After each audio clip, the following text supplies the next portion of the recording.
The day my wife tried to have me declared incompetent started like any other Tuesday.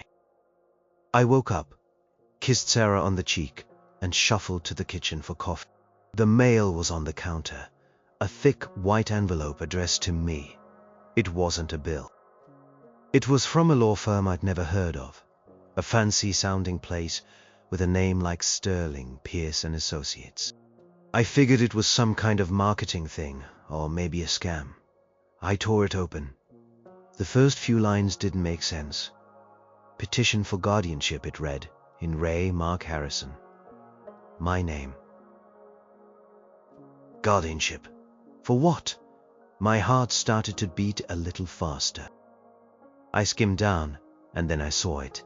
The line that felt like a punch to the gut, like someone had reached inside my chest and squeezed. Petitioner Sarah Harrison, my wife. And then, grounds for petition. Incapacity due to cognitive decline. Incapacity, cognitive decline. My mind spun. Was this a joke? A mistake? I reread it, my eyes tracing every word, trying to find a loophole, a reason for this madness. But there was none. It was real. Sarah, my wife of 15 years, the woman who shared my bed, my life, my secrets, was trying to have me declared legally incompetent. She was trying to take away my ability to make my own decisions, to manage my own life. She was trying to erase me. My coffee cup slipped from my hand, shattering on the tile floor. The sound was deafening in the sudden silence of the house. Sarah came rushing in, her face etched with concern. Mark, what was that? Are you all right? She knelt, grabbing a towel to wipe up the spill. Her voice was soft, her movements gentle. She looked exactly like the woman I loved. How could she be doing this? How could she be pretending? I couldn't speak. I just stared at the crumpled paper in my hand, then at her. She looked up at me, her eyes innocent, questioning. What's wrong, honey? I held out the letter, my hand shaking. This, I choked out. What is this, Sarah? She took it, her expression shifting almost imperceptibly. A flicker of something, guilt maybe, or fear, crossed her face before it settled into a look of vague confusion. She read it quickly, her lips pressed into a thin line. Then, she looked back at me, her eyes wide, almost pitying. Oh, Mark, she said, her voice dripping with sorrow. You found it. I was going to tell you. I really was. Tell me what? That she was going to have me locked away somewhere, my life stripped bare. The absurdity of it made me want to laugh, but the terror was too overwhelming. Tell me what, Sarah? That you think I am losing my mind? That you are trying to take everything from me? She stood up, reaching for my arm, but I recoiled. No, Mark, it's not like that. It's for your own good. You haven't been yourself lately. You forget things. You are confused. I am worried about you. Her words were like ice water down my spine. Confused? Forgetting things? What are you talking about? My memory was fine. I ran my own business, managed complex projects. Sure, I misplaced my keys sometimes, or forgot an appointment, but who didn't? It was normal aging, not some catastrophic decline. Remember last week? She continued, her voice low and soothing, as if speaking to a child. You thought it was Tuesday when it was Thursday, and that time you couldn't find your car in the grocery store parking lot, even though it was right there. These were isolated incidents, trivial things. I'd laughed them off at the time. Now she was weaponizing them. My stomach churned. Those were minor things, Sarah. Everyone does that. And your doctor agrees, she added, her voice dropping a little, as if delivering bad news gently. Dr. Carter, he's been observing you. Dr. Carter, my cousin Ben. Ben Carter. My mind reeled again. Ben was my primary care physician, had been for years.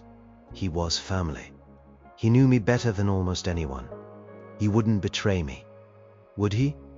A cold dread settled deep in my bones. If Ben was involved, this was far more serious than I imagined. He was a good man, ethical, fair, but he was also Sarah's doctor too, and he was family, which complicated everything. Ben, I whispered, the name tasting like ash in my mouth. Ben is involved in this? Sarah nodded, her expression grim. He's concerned, Mark, we both are. This is just about getting you the help you need, making sure you are safe. Safe? I felt anything but safe. I felt trapped, cornered, like an animal about to be put down. The woman I trusted more than anyone in the world was orchestrating my downfall, and my own cousin, my doctor, was apparently complicit. I backed away from her, stumbling over the broken pieces of the coffee cup. You are lying, I said, my voice hoarse. You are both lying. Tea here is nothing wrong with me. Her face hardened, just a fraction. Mark, please, don't make this harder than it has to be. We're trying to protect you. Protect me from what? Myself? Or from her? A new thought, chilling and insidious, crept into my mind. What if this wasn't about my health at all? What if it was about something else entirely? Our house was paid off. My investments were healthy. Sarah had always been financially dependent on me. Was this about money? Control? It was too monstrous to comprehend. But the alternative, that I was truly losing my mind, was even more terrifying.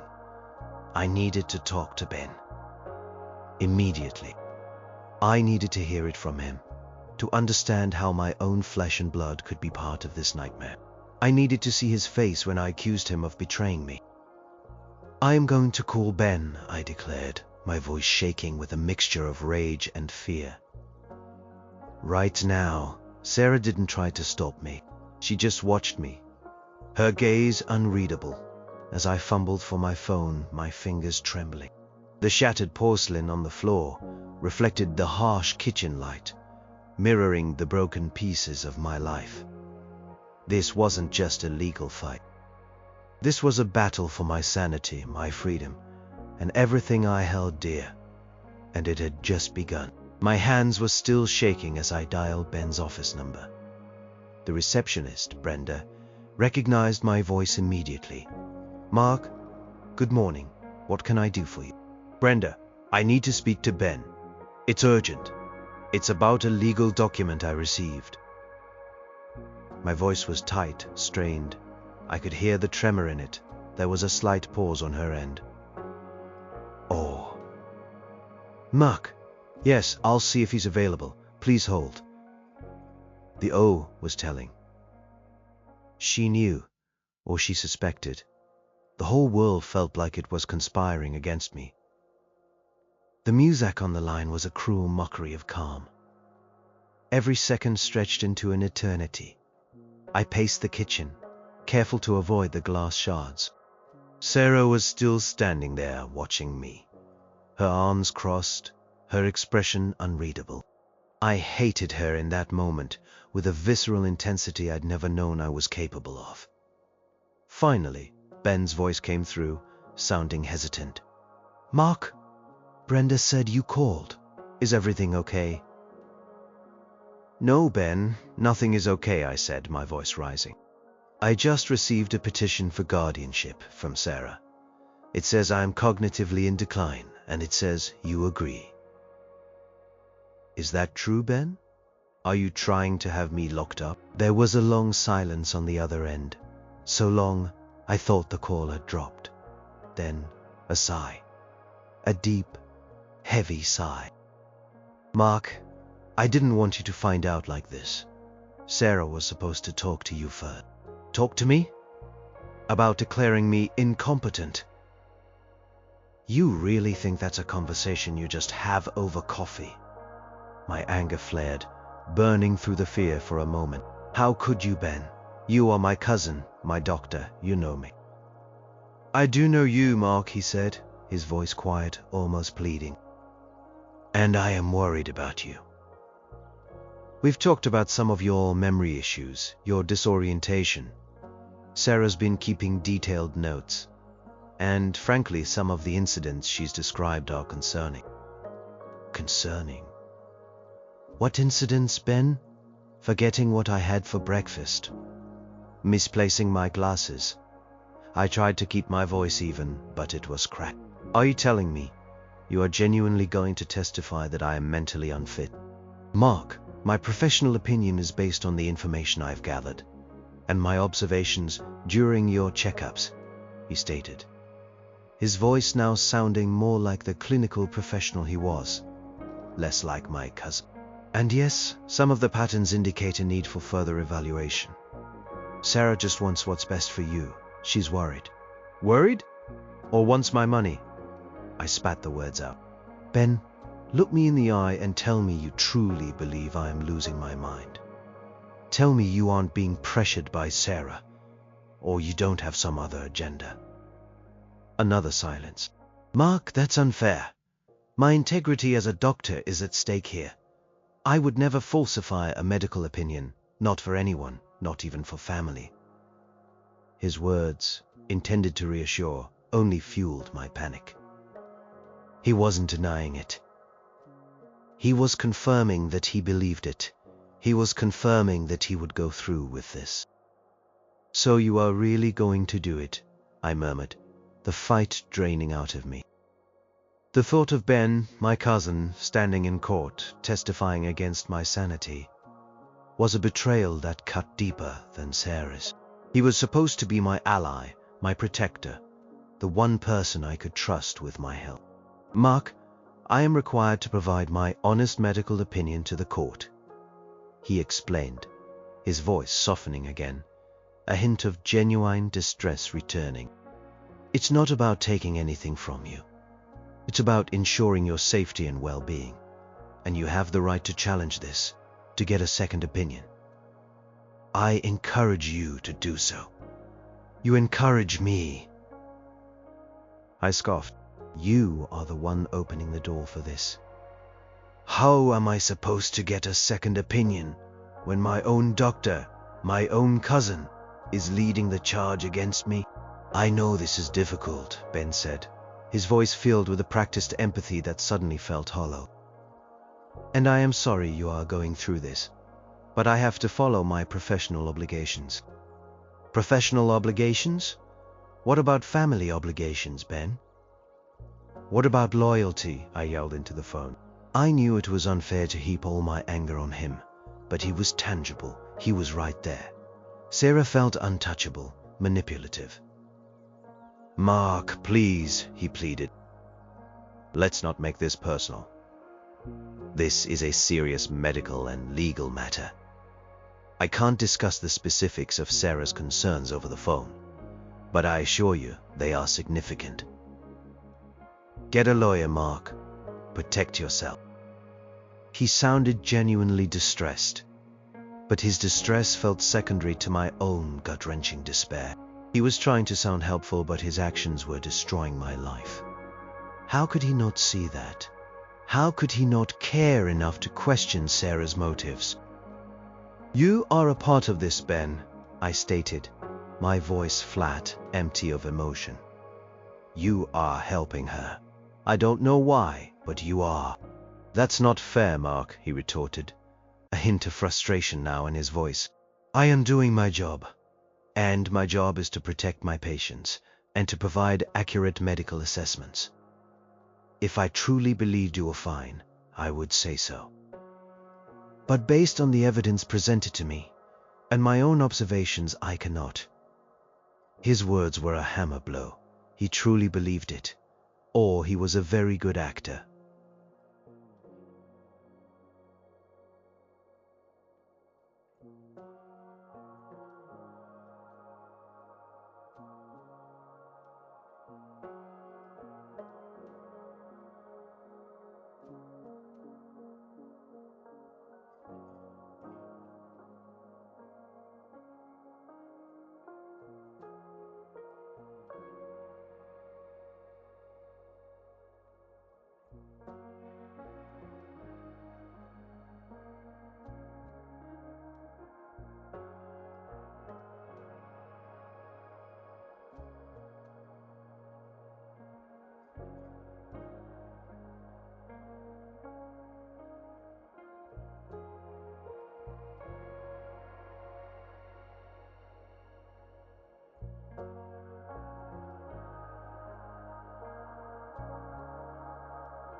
I ended the call without another word. I couldn't speak to him anymore. The receiver felt heavy in my hand. I stared at Sarah. She had listened to the entire conversation, her face impassive. "Are you satisfied now?" I asked, my voice barely a whisper. "Your co-conspirator has confirmed his role." She walked towards me slowly, her eyes filled with what looked like genuine sadness. "Mark, you don't understand. This isn't a conspiracy. This is a crisis. We are trying to help you. And Ben is trying to do the right thing." "The right thing? For whom, Sarah? For you? What do you stand to gain from this?" I demanded, my gaze fixed on her, searching for a flicker of truth in her eyes. "What is this really about?" She sighed, a dramatic, weary sound. "It's about you, Mark. It's always been about you." But her words rang hollow. I looked around my home, the home we had built together, filled with memories. Now it felt like a cage. And the bars were being put in place by the two people I should have been able to trust most in the world. I felt a chill that had nothing to do with the broken coffee cup on the floor. The game was on, and I was clearly losing. I needed to fight, but against whom? My wife? My cousin? My own mind? The thought was terrifying. The hours after the call with Ben were a blur of panic and anger.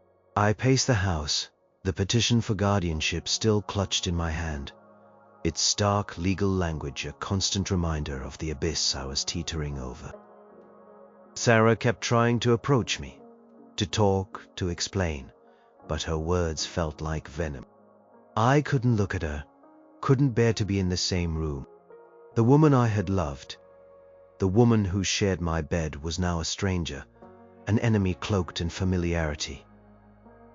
"Mark, please," she'd say, her voice soft, pleading. "Let's just sit down and talk about this rationally. This doesn't have to be a fight." "Rationally?" I'd retort, my voice raw. "You've blindsided me with legal papers trying to declare me mentally incompetent. And you want to talk rationally? What kind of monster does that?" She'd flinch, her face crumpling slightly, but then she'd compose herself. "I had no choice, Mark. You wouldn't listen to me. You dismiss my concerns. I had to take action for your safety." Her insistence on my safety felt like a cruel joke. I felt anything but safe. I felt hunted. And the hardest part was the insidious doubt that kept creeping in. Was she right? Was there something I was missing? Was I truly declining, and just too far gone to realize it? The thought made my stomach churn. I tried to recall recent events, searching for any substantial evidence of my supposed cognitive decline. Yes, I forgot where I put my keys, but who didn't? I sometimes mixed up dates, but usually corrected myself quick. These were normal, everyday lapses, not signs of impending incompetence. I needed help. I needed someone to tell me I wasn't crazy. But who? My social circle was largely intertwined with Sarah's. Our closest friends were mutual. Could I trust any of them not to relay my frantic calls back to her? Or worse, to judge me based on Sarah's narrative? The legal document mentioned a hearing date. It wasn't far off. I had to act, and fast. But where do you even start when your life is being dismantled by the person closest to you? I pulled out my laptop, my fingers hovering over the keyboard. I needed a lawyer, a good one. One who specialized in guardianship cases. I searched for elder law attorney and guardianship defense. The results were overwhelming. Each website promised compassion and expertise. How could I choose? And how would I pay for it? Sarah controlled our joint accounts, and I knew she would cut me off the moment she realized I was fighting back. I had some personal savings, a small emergency fund I'd kept separate, but it wouldn't last long against a legal firm like Sterling, Pearce & Associates. This wasn't just about money, though. This was about my dignity, my freedom. I remembered a distant cousin, a second cousin named Laura. She was a lawyer, a public defender. Not exactly the right kind of law, but she was sharp and she might know someone. More importantly, she wasn't close to Sarah, and she lived a few towns over. She was one of the few family members who wasn't in Ben's immediate circle, or Sarah's. I found her number and took a deep breath before calling. My heart hammered against my ribs. What if she thought I was crazy too? What if she'd heard rumors?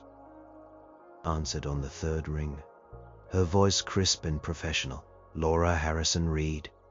Laura, it's Mark. Mark Harrison. There was a moment of silence. Mark, wow, what a surprise. It's been ages. How are you? Not good, Laura. Not good at all, I said, my voice cracking despite my efforts to keep it steady. I need your help. I am in a pretty dire situation. I then proceeded to explain, stumbling over my words, the story tumbling out in a torrent. The legal petition, Sarah's accusations, Ben's supposed complicity. I poured out everything, my fear, my anger, the feeling of utter betrayal. Laura listened patiently, not interrupting. When I finally finished, breathless, there was another silence. Mark, she said slowly, her voice devoid of judgment. This is extremely serious, and yes, it's not my usual area of practice, but I know people. I can absolutely refer you to someone excellent. But first, are you safe? Is Sarah being aggressive in any way? No, she's not physically aggressive, I explained.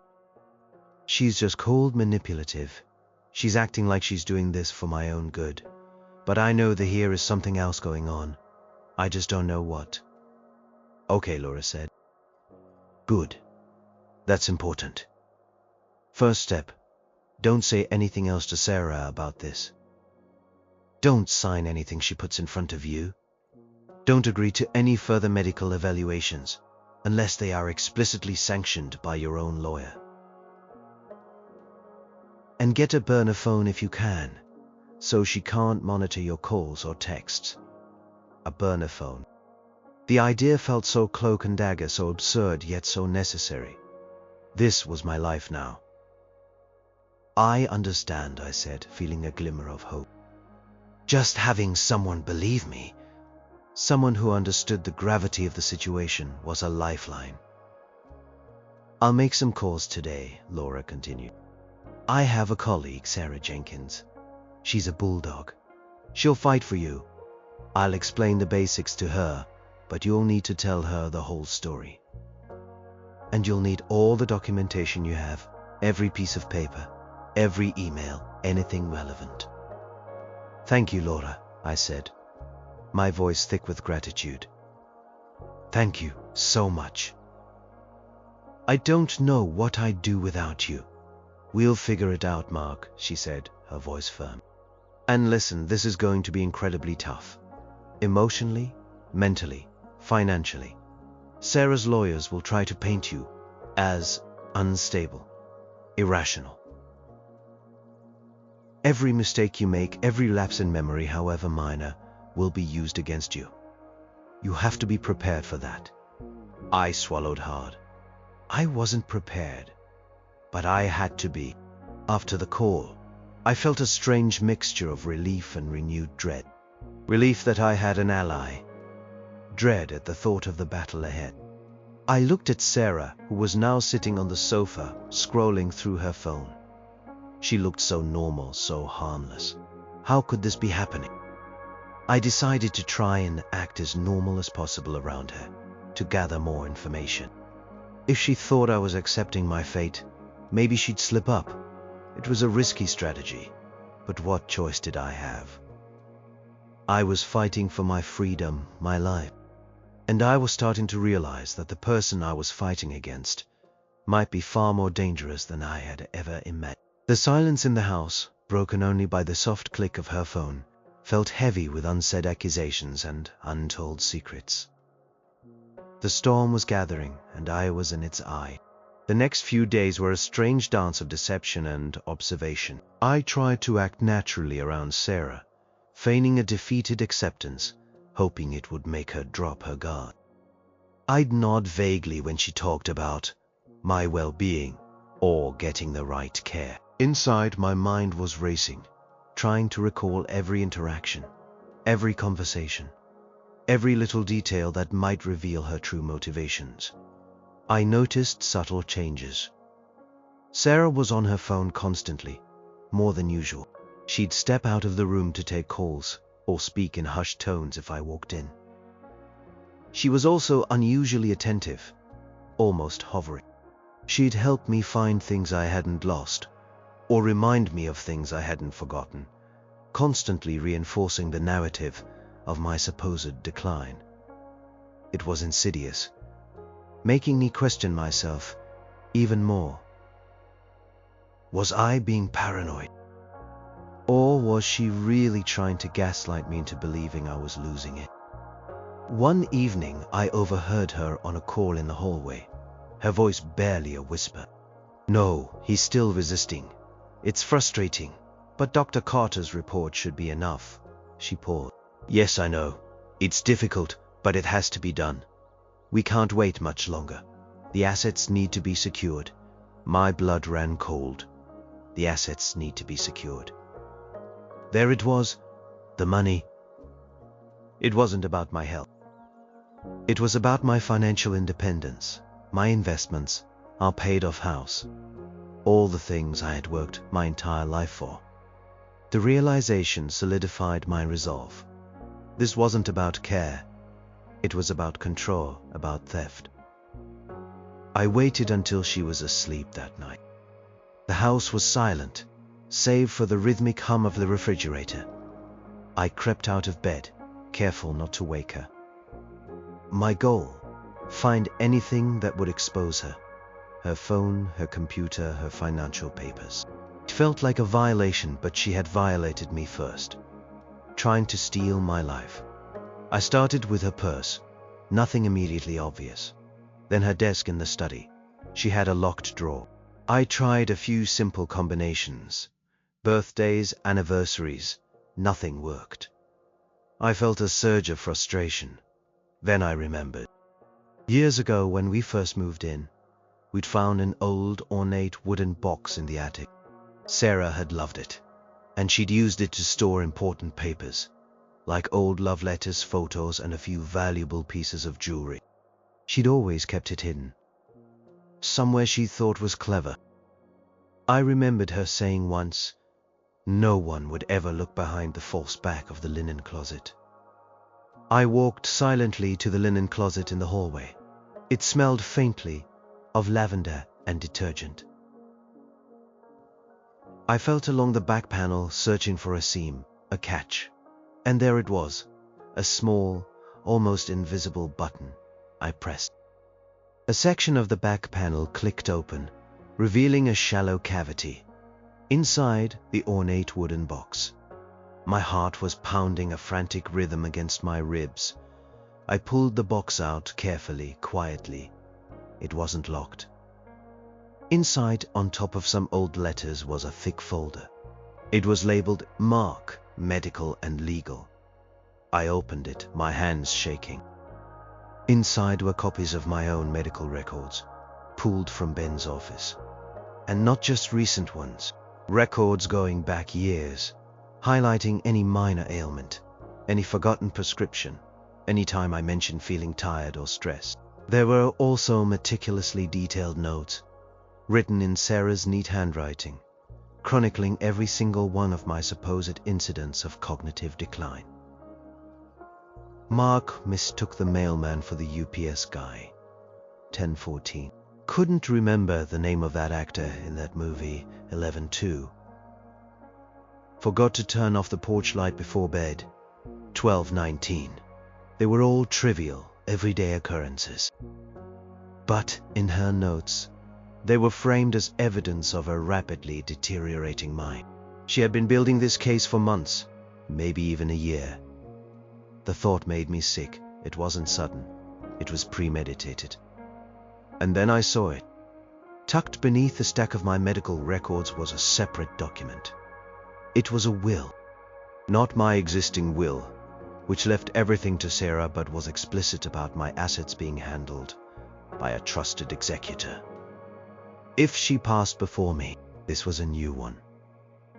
Drafted recently, naming Sarah as the sole beneficiary, with no provisions for anyone else, and granting her immediate control over all my assets upon my incapacity. There was a space for my signature, clearly not yet filled. But what truly chilled me was the next document. It was a power of attorney, drafted by Sterling, Pierce & Associates, granting Sarah full control over all my financial and medical decisions in the event of incapacitation. It also had a space for my signature. She wasn't just trying to declare me incompetent, she was trying to get me to sign away everything, either by deception or by force. Once she had legal control, she intended to take it all. The anger was a cold fire in my veins. The heartbreak wasn't just losing my wife. It was realizing she never truly existed. Not the woman I thought I knew. She was a ghost, a deception. I carefully put everything back exactly as I found it, making sure the false back clicked into place. I crept back to bed, my mind reeling. The air in the room felt thick with her lies. I lay there rigid, listening to her soft, even breathing beside me. She was sleeping soundly, utterly unaware that I had just uncovered her entire scheme. I needed to call Laura first thing in the morning. I had the evidence now. Concrete proof of her insidious plan. This wasn't about my health. It was about greed. And I was going to fight her with everything I had. The game had just escalated, and I was no longer playing blind. I now knew the rules and the stakes. And I knew who I was truly up against. The next morning, I called Laura the moment I thought she'd be in her office. I spoke in hushed tones, standing in the backyard, far from any open window. I relayed my findings, Sarah's meticulous notes, the proposed new will, the power of attorney. Laura listened, her intake of breath audible when I described the documents. "Mark, this is huge," she said, her voice grave. "This changes everything. It confirms she's not acting out of concern for your well-being, but out of financial motivation. This is evidence of a deliberate, calculated scheme to defraud you. This gives us a strong angle to challenge the petition and expose her true intentions. So what do we do?" I asked, feeling a surge of something I hadn't felt in days. Purpose. First, you need to continue to play it cool with Sarah. Don't let on that you know what she's up to. The more information she volunteers, the better.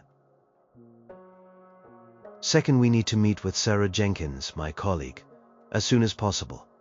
Bring everything you found, or at least detailed notes. We need to build a comprehensive defense. She gave me Sarah Jenkins's contact information. I called her immediately. She sounded sharp and no nonsense, exactly what I needed. We scheduled a meeting for the next day. The wait was agonizing. Each interaction with Sarah felt like a performance. I had to pretend to be compliant, slightly confused, but not so much that she'd push for immediate action.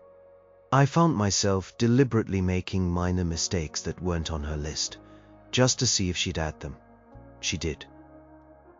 Mark forgot to put the milk away. 122. Aid. My stomach twisted with disgust. She was a predator, and I was her prey. I spent hours compiling my own notes, trying to recall every instance where she had exaggerated a minor lapse or twisted a conversation. I also started thinking about people who might be able to testify on my behalf. Colleagues from work, friends who knew my sharp mind, my business acumen. But the list felt short. Sarah had subtly isolated me over the years, without me ever truly realizing it until now. One evening, Sarah mentioned Ben again. "Dr. Carter is preparing his official report for the court," she said, her voice casual. "He's very thorough. He's documenting all your symptoms." "Symptoms?" I asked, feigning a tremor in my voice. "What symptoms, dear?" "I feel fine." She gave me a gentle, pitying smile. "That's part of it, Mark. A lack of awareness. But Ben is a professional. He knows what he's doing." I wanted to scream at her, to tell her I knew her game, to expose her. But I held my tongue. I had to. I needed that report. I needed to see exactly what Ben was going to say about me. And I needed to use it against them. The meeting with Sarah Jenkins was a revelation. She was exactly as Laura had described. A bulldog. Her office was stark and efficient, filled with stacks of legal documents. She listened to my story, nodding occasionally, her expression unreadable. When I laid out my evidence, my notes on Sarah's observations, the details of the hidden will and power of attorney, her eyes narrowed. "This is compelling, Mark," she said, tapping a pen against her pad. "The financial motive is key. We can argue undue influence and a malicious attempt to seize your assets under the guise of concern for your health. Your wife's actions are indicative of fraud." "What about Ben?" I asked. "He's my doctor, my cousin. He's going to testify against me." Sarah Jenkins leaned forward. "His testimony will be crucial. If he truly believes you are incapacitated, it's a hurdle.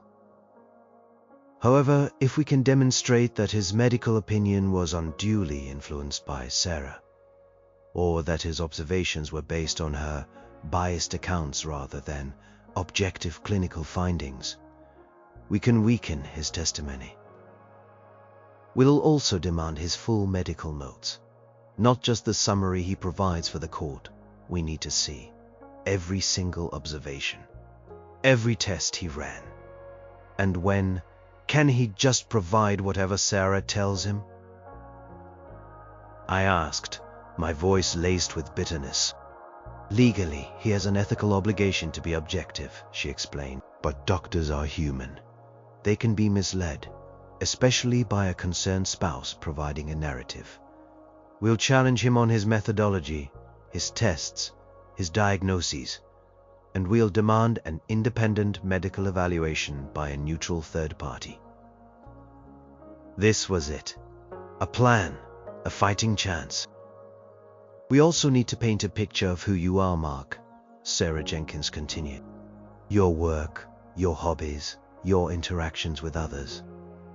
We'll call character witnesses, people who can attest to your cognitive abilities, your decision-making skills.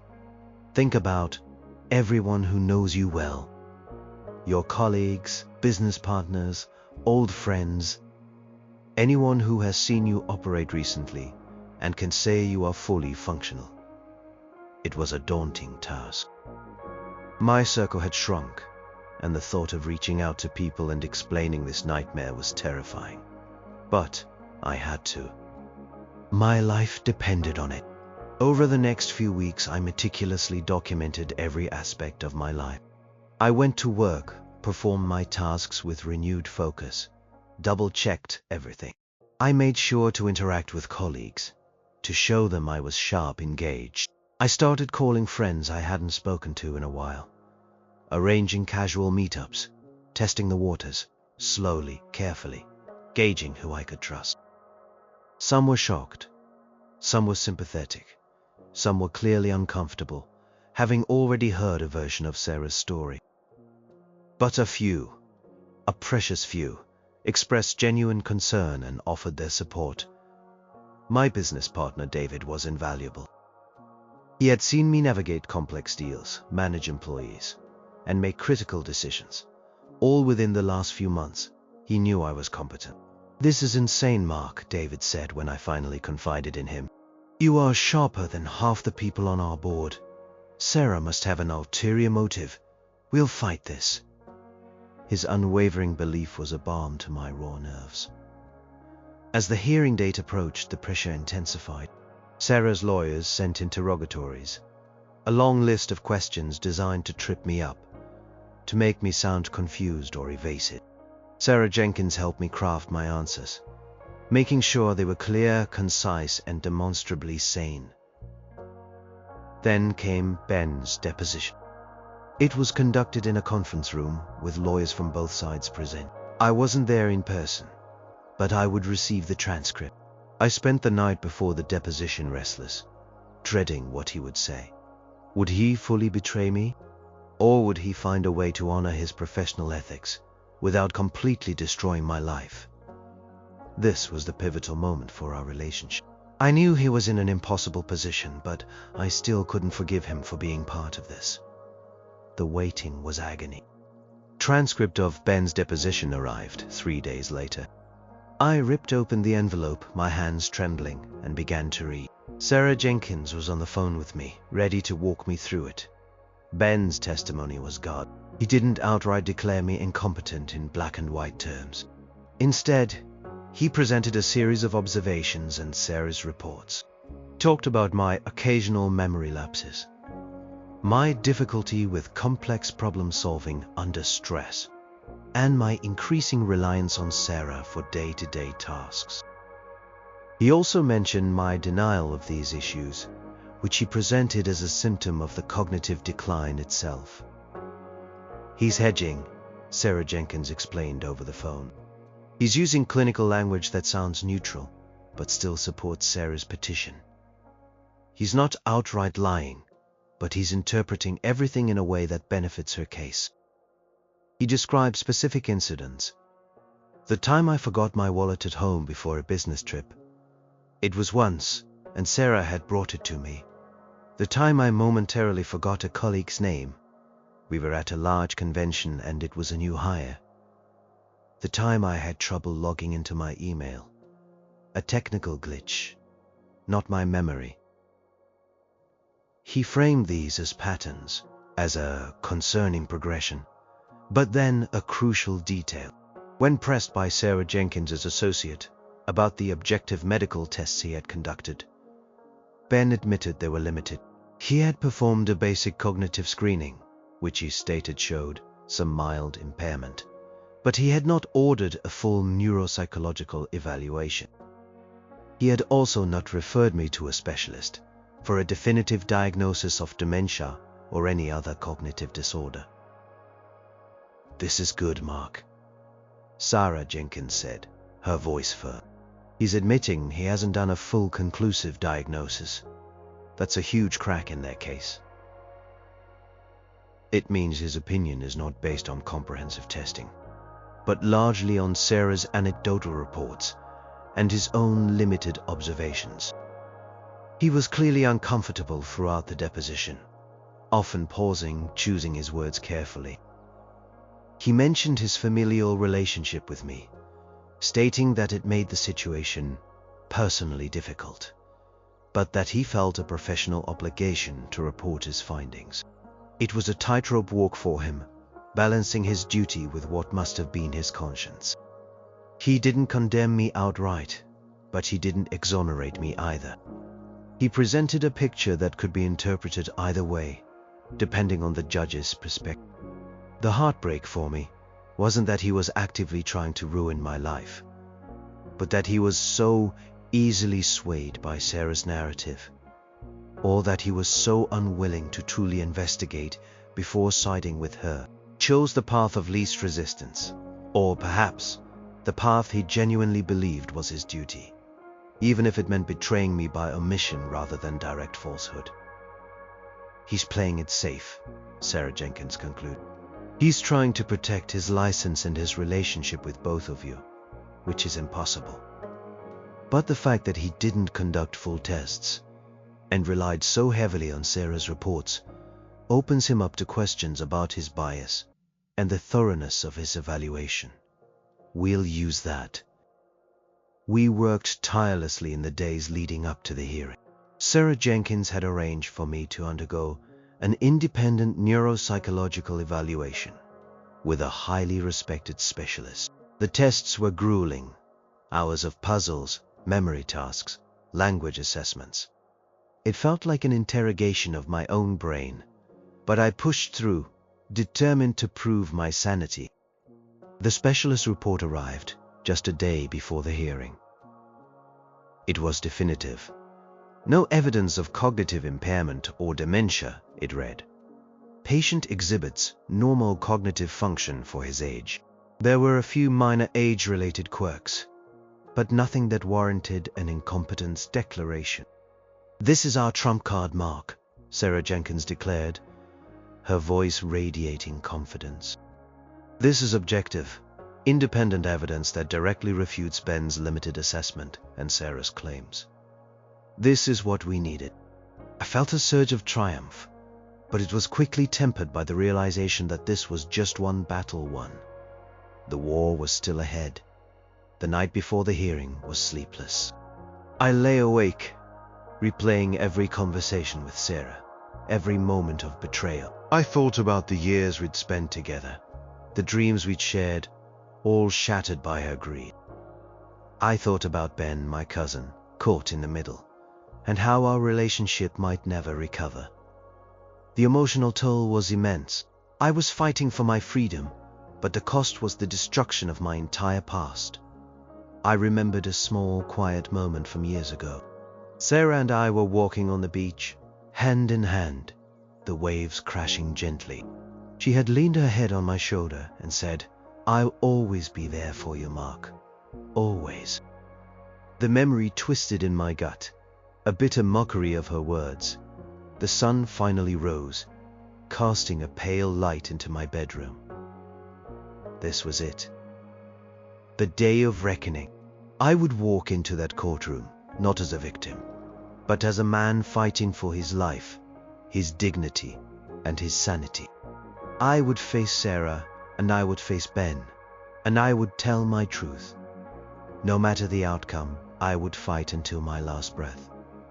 My heart ached, but my resolve was solid. Courthouse was an imposing building, all cold marble and hushed whispers. I walked in, my shoulders squared, Sarah Jenkins by my side. She gave my arm a reassuring squeeze. "You've got this, Mark. Stick to the facts. Be yourself." Courtroom was smaller than I expected, functional with a stern-faced judge presiding. Sarah was already there, sitting with her lawyers. She looked pale, her face carefully composed to convey sorrow and concern. When her eyes met mine, there was no recognition, no warmth, just a cold, steely resolve. It was like looking at a stranger. The hearing began. Sarah's lawyer, a slick man with an overly confident smirk, presented their case first. He painted a picture of a loving wife trying to protect her husband, who was unfortunately succumbing to the ravages of age and cognitive decline. He used Sarah's meticulously crafted notes, reading off the list of my supposed incidents with dramatic flair. Each one felt like a dagger to my heart, twisting innocuous events into signs of mental decay. Then Sarah testified. She spoke in a soft, mournful voice, recounting our life together, peppered with anecdotes of my forgetfulness and confusion. She cried softly a few times, dabbing at her eyes with a tissue. She sounded so convincing, so genuinely heartbroken. It was almost enough to make me doubt myself again. She truly was a master manipulator. My stomach churned. This was the woman I had built my life with, lying under oath, destroying my reputation, and trying to steal my future. Then it was Ben's turn. He walked to the stand, looking stiff and uncomfortable. His eyes met mine for a fleeting moment, and I saw a flicker of something there. Regret, perhaps, or maybe just professional unease. He took the oath, his voice low. Sarah's lawyer began questioning him. Ben reiterated his deposition, describing his observations, the mild impairment from the basic cognitive screening, and the concerning pattern based on Sarah's reports. He maintained a clinical detachment, careful not to use overly emotional language. but his testimony still clearly supported Sarah's petition. He talked about patient safety and best interests. My lawyer, Sarah Jenkins, then began her cross-examination. She was polite but relentless. "Dr. Carter," she began, "you testified that your opinion of Mr. Harrison's cognitive state is based on your professional observations and reports from his wife. Is that correct?" "Yes, that is correct," Ben replied, his voice a little strained. "And during your time as Mr. Harrison's physician, did you ever order a comprehensive neuropsychological evaluation for him?" Ben hesitated. "No, not a full one. My initial screening indicated some issues, but I felt it warranted further observation before a specialist referral." "So your opinion of mild impairment is based on an initial screening, not a comprehensive battery of tests or a specialist's diagnosis?" "It was an indicator, yes," Ben admitted, squirming slightly. "And you relied heavily on Mrs. Harrison's anecdotal reports, did you not?" "Her reports provided valuable context and daily observations," Ben said, choosing his words carefully. "Context and observations that you did not independently verify, correct? You did not, for example, shadow Mr. Harrison at his workplace to observe his professional competence." "No, I did not," Ben conceded. Sarah Jenkins then produced the independent neuropsychological report commissioned by my defense team. "Dr. Carter, are you familiar with Dr. Eleanor Vance, a leading neuropsychologist at City General Hospital?" Ben's eyes widened slightly, regarded. "And are you aware that Dr. Vance conducted a full neuropsychological evaluation of Mr. Harrison just last week?" "I was informed of it, yes," Ben replied, his face now completely devoid of color. "And have you had a chance to review Dr. Vance's comprehensive report?" Sarah Jenkins asked, holding up the document. "I have not," Ben admitted, his voice barely a whisper. "Well, allow me to read a key finding," Sarah Jenkins said, her voice clear and strong. She then read the conclusive statement from Dr. Vance's report. "No evidence of cognitive impairment or dementia. Patient exhibits normal cognitive function for his age." A gasp rippled through the courtroom. Sarah, sitting at the petitioner's table, looked as if she'd been slapped. The judge's eyebrows raised. "Dr. Carter," Sarah Jenkins continued, her voice now filled with a quiet triumph, "how do you reconcile your opinion of mild impairment and discerning patterns with a comprehensive, independent evaluation from a highly regarded specialist that states Mr. Harrison exhibits normal cognitive function for his age?" Buzzed her. Ben was silent for a long moment, his gaze fixed on the judge. He swallowed hard. I would have to review Dr. Vance's report thoroughly. But a single screening can sometimes show different results than a comprehensive evaluation. So, your earlier opinion, the one submitted to this court, was based on an incomplete assessment and did not consider a more definitive, independent evaluation that directly contradicts your findings. Sarah Jenkins pressed, her voice leaving no room for doubt.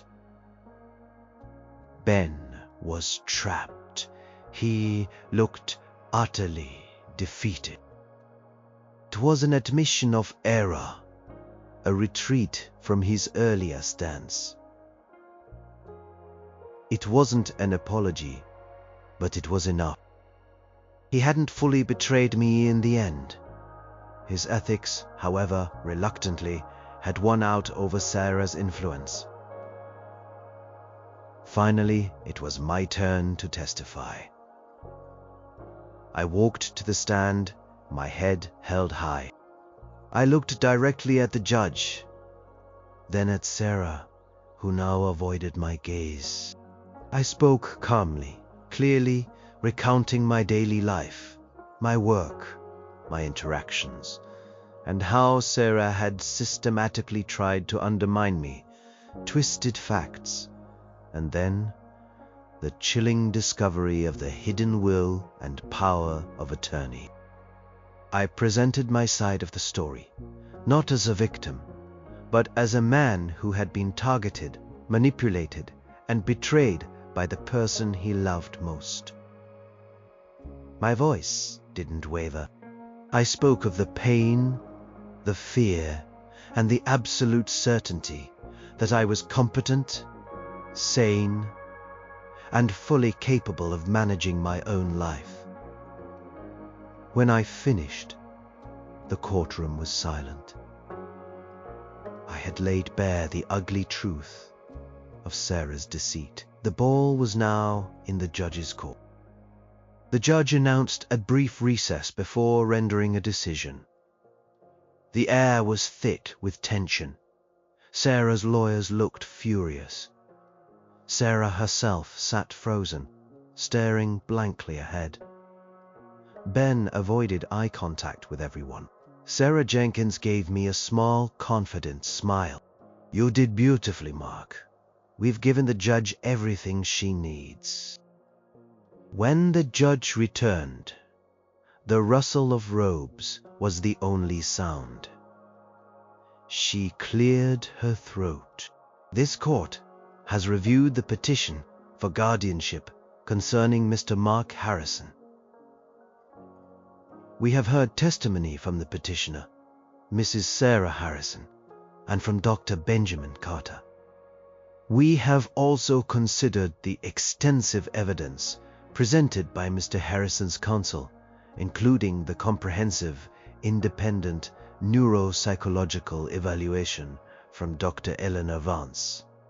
She paused, looking directly at Sarah and then at me. "The court finds that the petitioner has failed to provide sufficient credible evidence to demonstrate that Mr. Mark Harrison is incapacitated due to cognitive decline. In fact, the independent medical evaluation clearly indicates that Mr. Harrison exhibits normal cognitive function for his age." A wave of relief, so profound it almost buckled my knees, washed over me. I wanted to cry, to shout, to collapse. "Furthermore," the judge continued, her voice stern, "the court finds the evidence presented regarding the petitioner's motivations, specifically the discovery of a draft will and power of attorney seeking to transfer control of Mr. Harrison's assets upon a declaration of his incapacitation, to be deeply troubling and indicative of potential undue influence and financial predation. This raises serious questions about the petitioner's intentions and casts significant doubt on the veracity of her claims." She looked pointedly at Sarah. Sarah looked like she might faint. "Therefore," the judge concluded, her voice firm and decisive, "the petition for guardianship of Mark Harrison is hereby denied. Mr. Harrison is declared fully competent and capable of managing his own affairs." I will also be referring the financial aspects of this case, particularly the actions of the petitioner, to the appropriate authorities for further review. The gavel came down with a resounding thud. The courtroom erupted in a low murmur. Sarah's lawyers immediately huddled with her, their faces grim. Sarah's carefully constructed facade shattered. Her face crumpled, not with sorrow, but with raw, unadulterated fury. She shot me a look of pure hatred, a look that spoke volumes of a future that would never include her. I felt a rush of vindication, but it was quickly followed by a profound sense of emptiness. I had won. I had kept my freedom, my dignity, my life. But I had lost my wife, my home as I knew it, and a significant piece of my trust in others. The marriage was irrevocably broken. Divorce was inevitable, and it would be messy. As I walked out of the courtroom, Sarah Jenkins by my side, I saw Ben standing alone in the hallway, looking lost. Our eyes met again. He looked utterly drained, defeated. He had tried to walk a middle path, but in the end, the truth had exposed his flawed judgment and the ethical lines he had blurred. He had not lied, but he had allowed himself to be used. I didn't hate him, but the bond we once shared was severed, perhaps forever. It was a heartbreaking casualty of this war. The world outside the courthouse felt different. The air was fresher, the sky bluer. I was free, but the scars were deep. This experience had changed me, stripped away my innocence and my complacency. I had stared into the abyss of losing myself, and I had fought my way back. Coming months would be filled with lawyers, divorce papers, and the daunting task of rebuilding my life from the ground up. But I would do it. I had survived. I had faced the ultimate betrayal and emerged, bruised but unbroken. The path ahead was uncertain, but for the first time in a long time, it was my path, and mine alone.